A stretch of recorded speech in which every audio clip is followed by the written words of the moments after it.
Everyone,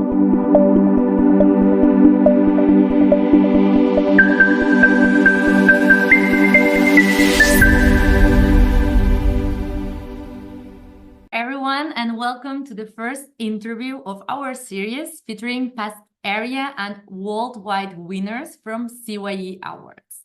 Today, we are thrilled to be with Stanley Anigbogu, the global CYE winner in 2022 with his revolutionary project Light It. Welcome, Stanley, and thank you for being here with us, sharing your experiences and insights with CYE. Thank you very much for having me. It's an awesome opportunity to be here to share my experience and my thoughts on the program and how it has helped Lighted in our journey as well. Thank you very much. Thank you. So first and foremost, to start, I want to congratulate you because I'm really impressed of your project, how innovative it is, how creative, and how much impactful can be on your society, on the economy, and also on the development of Nigeria and Africa in general. So congratulations for that. And so I was reading it before the interview. I was documenting myself for the interview, and I was really fascinated about this concept. But I think you are the best person to explain us about Lighted, what it's all about, what you do, and the needs you are addressing. Awesome. Thank you very much. So Lighted is a renewable energy startup. We provide communities from refugees to rural schools, villages, and homes and hospitals access to clean and affordable energy. But we do it in a different way. We believe that in order to solve our current generation's problems, we have to actually look at the already existing problems if they can actually be solutions. You could see so many companies converting waste tires into chairs and furniture. You can see people converting fabric into a type of wood, or people converting different types of material into different things. But at Lighted, we saw that there is a possibility of converting electronic waste into renewable energy solutions. And most of our products have from 60% to 30% electronic waste components, recycled and reusable components. And we use that in the production of our lamps, our solar home systems, and our solar charging stations. So these are a design process that we did by finding out that a problem can actually be a solution, and we're currently providing people access to energy across different communities. Great, it's impressive. And this year we are approaching the 3rd year anniversary of Lighted. And could you share some insights of the real and tangible impact that you already created? Yes, we have been able to deploy a total of 4,000 lamps across different communities with refugees, and we've received funding to provide over 7,000 plus refugees access to energy. And this was from funding we got from Amazon, Social Shifters, and also the funding we got from JCI. We were able to use that to prop up our production space and get some of the materials that we needed to improve our production capacity. And we've been able to provide across 7 schools access to energy.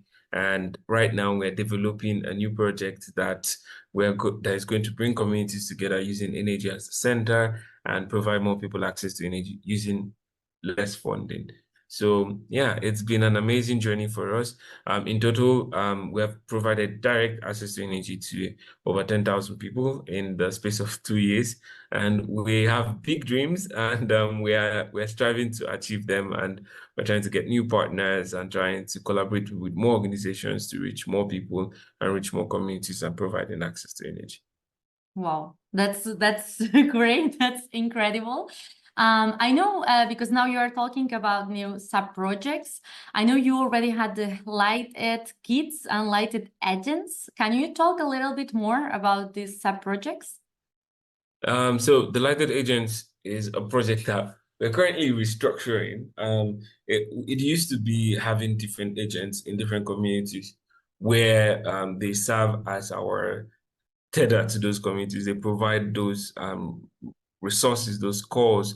But then our new strategy is designing a hub space made out of recycled shipment containers that brings communities together, and everyone can be a lighted agent. So that's the new ideology that we're going for. We want everyone in the community to play a role in providing themselves access to energy, but also with the guidance of the lighted team.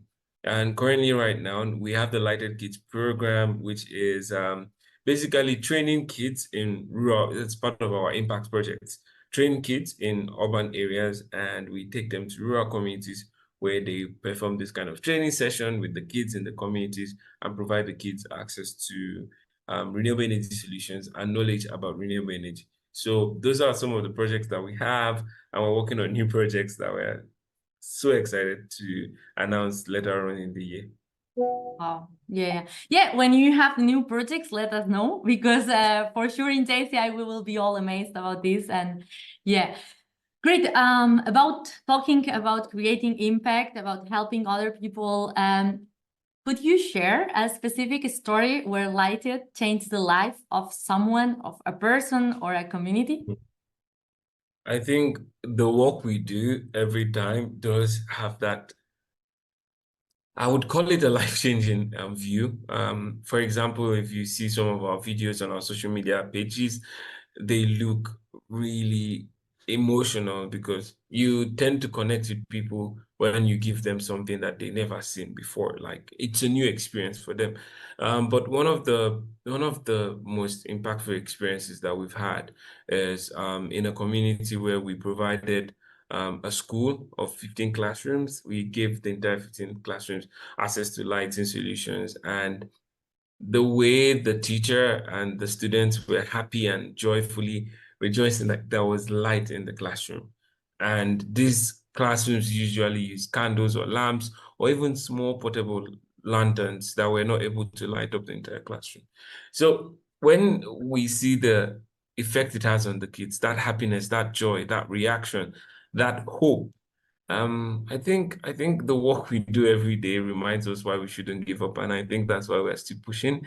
And I don't have any story because all the stories are very impactful, and all of them are very special and dear to us.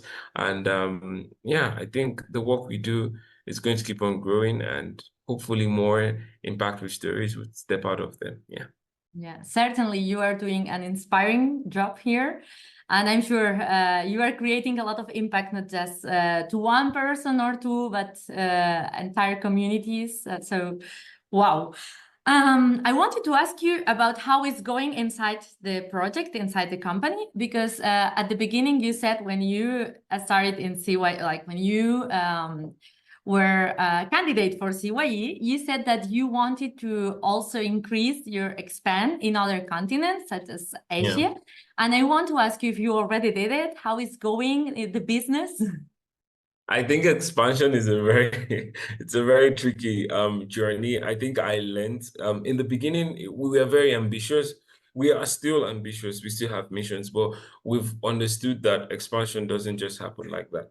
You can't just expand without being intentional about that expansion. Why are you expanding? Yes, of course, to provide more people access to energy. But we want to develop strategies that work locally in Nigeria. Then test it in countries that are close to Nigeria and see if it actually works in another context. Then maybe in the next 4 or 3 years, we might be able to move into other countries in other continents. But for now, like I said, we're developing new mechanisms to understand how people interact with energy, how people can be a movement towards energy provision in their community through recycling. And we are understanding a lot, we are learning a lot, and that journey just began. Honestly, it's just literally just began. So yeah, the expansion, we learned that you can't just expand like that in business. You have to strategize, you have to understand, you have to learn, you have to unlearn and relearn. Yeah, so step by step, and it's a learning journey.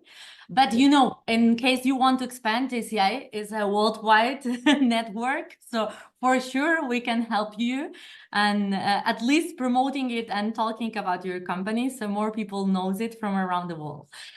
That's awesome.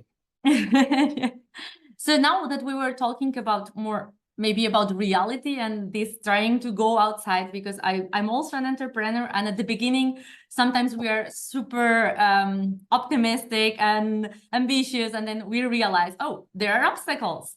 So I wanted to ask you also about if you encountered any unexpected obstacles in the development of the company and also now growing, and how you overcome them. I think one of the obstacles that we faced is like basically the team, building a team. It's not as easy as anyone thinks it is. Getting your first team, like your founding team, if you get it right, it's good, it's easy. But expanding the team, bringing more people in, it deals with trust, it deals with you don't have enough resources to pay them that dream pay that they want. So one of the things that we're doing right now is we're understanding that there are people out there that are willing to volunteer just to learn from what you're doing. And that's something that we're trying out. And for example, we're expanding our team towards the marketing side of our team.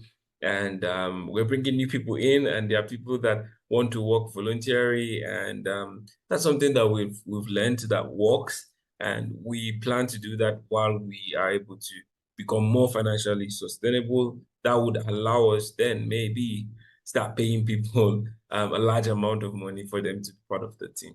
Yeah. Yeah. Also, maybe about internships. Is it something that you are considering, maybe? Yes, definitely. We are also looking at internships in the future, definitely. Yeah. Okay, good. And I imagine that since you are engineer and you are well already capable of developing it, maybe you didn't face kind of technological challenges, or yes? No, we did. We did. Okay. We're literally trying to do something that not a lot of people have done. So it's a new place. Some of our product circuits we had to design ourselves. We are not like super geniuses that would just design the first time and it starts working perfectly. So we made a lot of changes. Some of our systems in the beginning, the first week I remember we built the first prototype and it was made out of recycled components. Some of them we thought, okay, I think it's going to work. We are not sure. Then some of them, if you plug them in, next thing they start smoking out, and we're like, okay, that didn't. Boom. So, yeah, exactly. So we found out that we could reduce the amount of e-waste by finding the right balance. And once we found that, we spent a lot of time testing. We gave some people our products for free just to be able to see how it works in real life. And some of those things that we understood. So yeah, it was good to have the skills because then and my team are perfect like for the electronics and everything. But then I think if we didn't have those skills, it would have been way more difficult. So Yeah. it was easier for us, but we also faced our challenges. Yeah. Yeah. And I imagine since it's something creative and innovative, you will always need to be adapting to the new challenges. Is that right? Yeah, we had to constantly, I think for every startup, you have to constantly innovate. It's a constant process. Even right now, I have to constantly learn new skills, learn new things, put myself into different scenarios in order to be able to come up with new ideas. So yeah, I think even if you're an expert and if you stay, oh, I'm an expert, I'm going to create the best product. I don't think it's true. You have to constantly keep on because you have competitors, you have people that are looking at what you're doing and trying to make something similar. So you always have to put yourself on top of the game and design something new, design something fresh, design something that no one has seen before. So yeah. Yeah. So always adapting to this changing world that we always say in JCI, like developing leaders for a changing world, because actually everything is changing. When you have a company, you need always to adapt, of course, also as a professional, as a leader.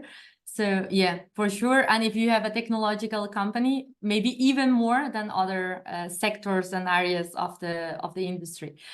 Sure. So now let's talk about CYE. How do you think CYE helped you and how it affected the project, how it impacted the project? Yeah, I think when I started CYE, Lighted was close to just me and my friends in a small room. trying to figure out what we're doing. We haven't been able to raise any like large amount of funding. We're still figuring out a lot of things. So I think CYE was the first time during the mentorship program, they taught us how to like create a business plan. I think that was the first time I was exposed to that amount of knowledge and wealth from the experts from the GCI community. And it was very interesting. And we learned a lot. Then during the pitching, I think the feedback I got from the jury helped me refine my pitch there.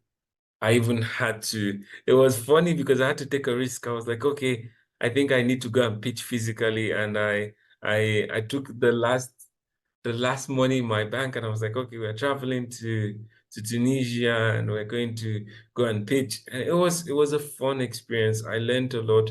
I networked with a lot of people and it was a very great experience for me. And yeah, CYE played a very crucial role in the beginning of Lighted.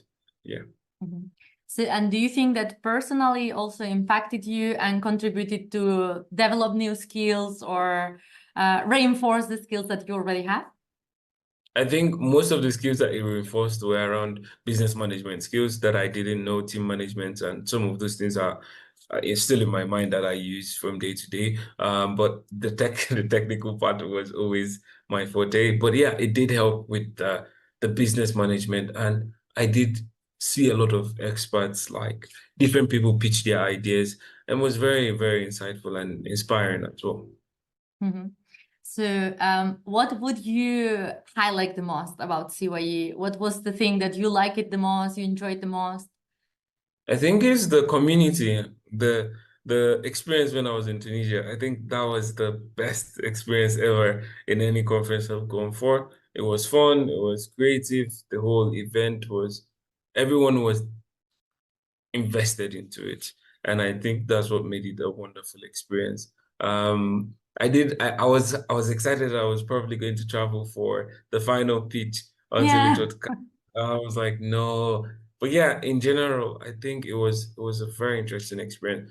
The bond in the general African JCI community and the whole CY, the amount of energy invested into the entire program, it was very impactful for me. Mm-hmm. Well, I'm happy to hear that. And I wanted also to ask you, how would you describe the entire CYE experience? Like how it is to participate in CYE, like how you enroll, let's say, like how you present your candidacy, and then the program is evolving, and at the end you are in Tunisia presenting it, and then you are worldwide, not going to the Congress that year, but at least going there as winner, and then winning also globally. How would you, how you would you describe it? I think the entire experience was more of like a roller coaster ride. It wasn't straight happy right? Because at first, um, we I think we first received the award for top 10 creative enterprising businesses in Nigeria. Then we got a message from the coordinator, and we are like, okay, the CYE program, they have a pitch, but you can apply. And we're like, okay, how much? We're like, it's $100. I was like, that was how bad things were at Lighted then. I was like, we don't have $100. And she was like, okay, just try. I remember asking my mom, we were able to get the money and applied. And I was like, okay, I think I'll just go through the end and see this through. We need this funding. We're going to push through. And during that time, we are also expecting another funding, but we're not sure. So it was a very, very bumpy experience for us. But at the end of the day, my whole team were always behind me. They supported everything that we did. And we went to Tunis. We pitched there. It was amazing. Surprisingly, we won. Was happy about that. And I remember asking Valentina, I was like, hey, Valentina, when are we getting the funding? And she was like, we are not sure if you're going to win. So if you win, we send everything. And I was like, okay. Then I saw the finalists for the final, the global final. I was like, how am I going to win this? This is like competitive. It was very competitive, and I was not sure if we were going to win. But yeah, I went there, I presented the work we've done. We haven't done as much as the rest of the other winners, finalists and other regional winners. But I think why we were able to win was because I communicated our vision, our mission, what we've done with the little we had, and what we plan to do when we're given more. So I think that was what I think I was in a taxi when they were announcing the winners, and I was like, I screamed in the taxi, and the taxi guy, I can imagine. yeah, he turned and looked at me, and I was like, okay, yeah, I didn't tell him the amount I won, of course. So I was like, yeah, you won. So it was an amazing experience. It was surreal. It was great. Yeah. Yeah, great. And you were talking about the community. So I imagine you already created also relationship with the other contestants, with Valentina, of course, with JCI team. How you describe these relationships and all the people you met, the networking you created Yeah. during this process? Okay, I think earlier on, then I was about to move to another country for my studies at the same time. So I wasn't part of the JCI community, like really part of the whole community. So I think I lost most of the only person I kept in touch for a while was Valentina. But as regards to the network, I am not going to lie, of course.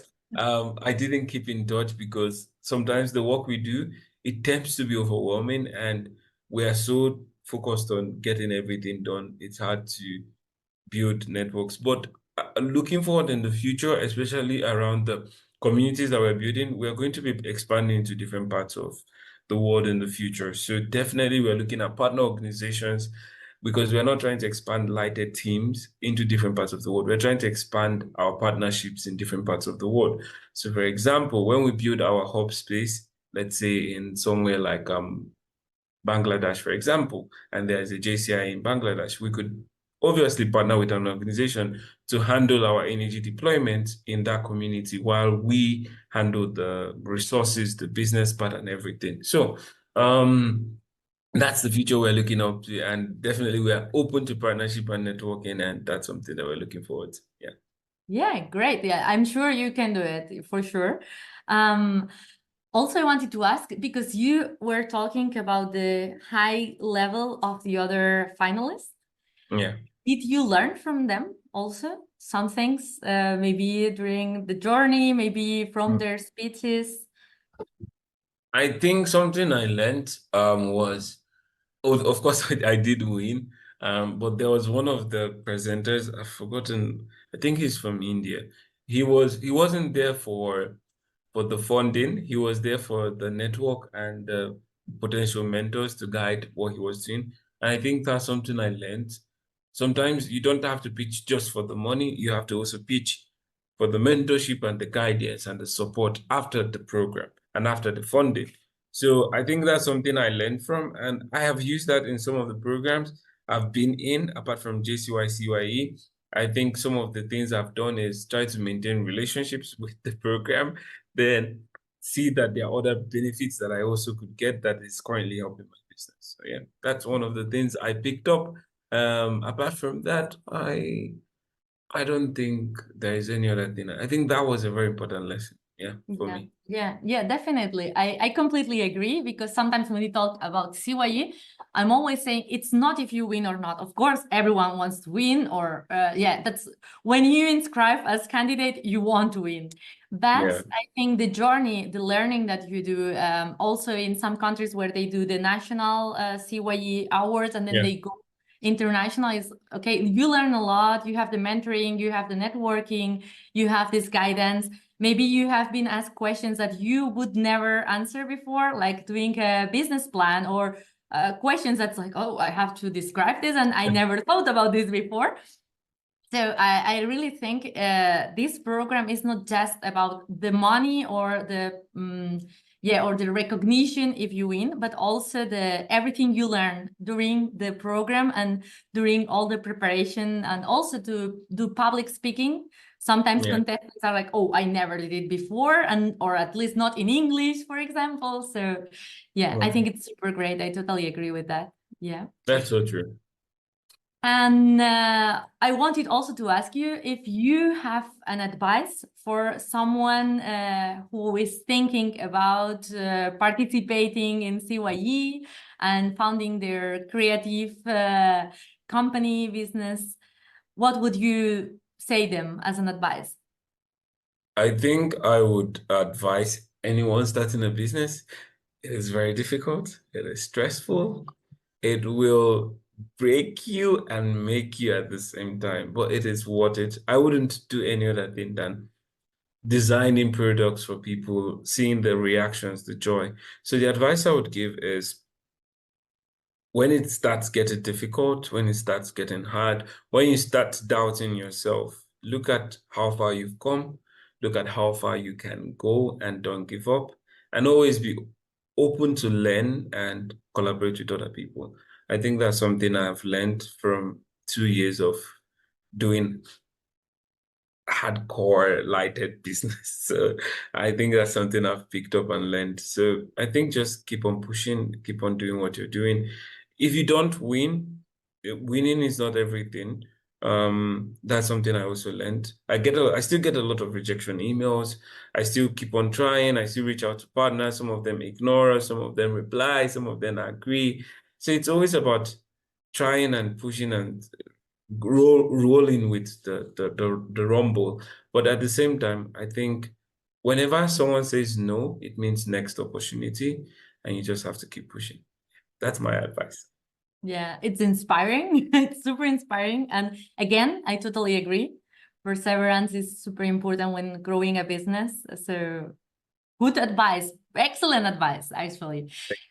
And just to finish, I wanted to ask you about the future because I'm sure the future looks great for you and for Lighted. But where do you see Lighted in the coming years? I think I see Lighted redefining what access to energy means for people, and also redefining how people get access to energy. So, and we're doing that in a new, different way. I can feel it, and my team knows. And some of our projects, recent projects, highlight that evolution that we're having. We don't want to be like other renewable energy companies that have products, have different things. We want to design homes where people can come together just for energy. And when they pay for that energy solutions, they don't feel like they're paying for it. They are paying for an experience, not just energy. And we want to do this for communities that have never experienced energy before. So yeah, at Lighted, we believe that energy could be more. And our vision and mission is going to evolve and change in the future. I'm very sure of that because we want to be different. We always want to be innovative. We don't want you to see another startup and be like, oh, they're doing the same thing with Lighted. We want you to see another startup and be like, oh, Lighted is doing this differently. Not better or not more powerful, but differently, and differently in an impactful way. So yeah, that's the future. I'm not going to put numbers because sometimes you can make higher numbers or lower numbers. And I think numbers as expectations break down startups before they even hit the ground. So I think we do have strategic plans. We do have business plans. We have plans to get to where we're getting. But at the moment, we believe in flexibility because we're a startup, and flexibility allows us to do a lot of experiments. And the future of Lighted is going to be more than just a renewable energy company. So yeah. Yeah. So again, changing and evolving for a changing world, right? Yeah, Definitely. it's great, great. I don't know if you want to share anything else with us, any thoughts that you want to share, and we cannot leave before without hearing it. Now it's your turn. I think I'll just say, everyone, just apply. Please don't be scared. Don't think I won't win. Because if I listen to myself, then I wouldn't be here having this meeting. It would have been someone else and wouldn't have had the funding to grow. So just apply. You might not have the best idea. Just learn, and keep on applying. And even if you didn't win, just always learn and improve what you're doing. So yeah, that's, I think, advice number 2. Perfect. So thank you, Stanley. It has been an immense pleasure to have you here. It was super inspiring, and I'm sure that a lot of people would get touched by everything you said. So thanks a lot. And all our best wishes to you and to Light It. Thank you. Thank you very much. Awesome.